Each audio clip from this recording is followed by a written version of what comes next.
You're being judged. There's no way to get around it. From the moment you arrive at your client's doorstep, they are judging you. So I know a lot of therapists love to say, my magical hands makes every client fall in love with me. And yeah, of course, the client booked you because they heard about you from a friend, and now you're there and you're about to work on them. But let's take it back a step. Because before they ever get to feel these magic fingers, they're already judging you when you arrive at their doorstep. If you're overloaded with tons of bags and you seem disorganized, if you're not looking at them in the eye and making them feel confident in you or your skill set, or that you're polite, you gotta think, guys, you're a mobile therapist. You are being welcomed into your client's home. I know you're worried about yourself and being vulnerable, but the reality is the client is the most vulnerable of all. You're walking into their home amongst all their most valuable possessions. They are naked under a sheet with their eyes closed on your table. They have no clue if you're going to take something or if you're going to do something, right? So it's a really vulnerable position to be in. So the minute you arrive at their doorstep, because they know they're putting themselves in this vulnerable position, they're judging you. And you've got about 60 seconds to make a great first impression. So you need to be able to look them in the eye, shake their hand, focus on them and their needs, assuring them that that's what you're there for. But the reality is, most therapists, when they arrive at a front door, it's the exact opposite.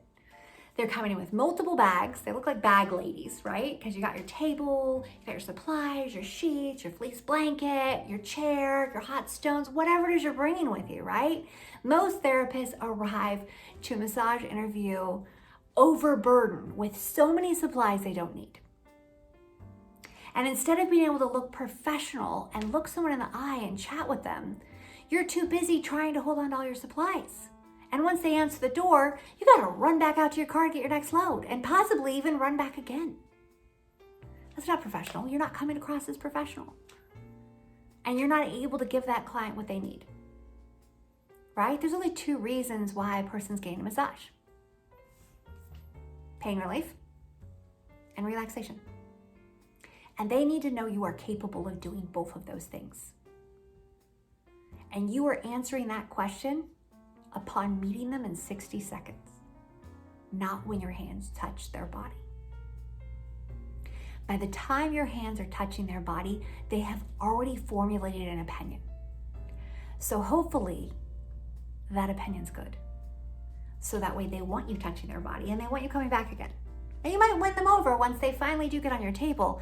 But if they're not interested in getting on your table because you've already turned them off, then what's the point?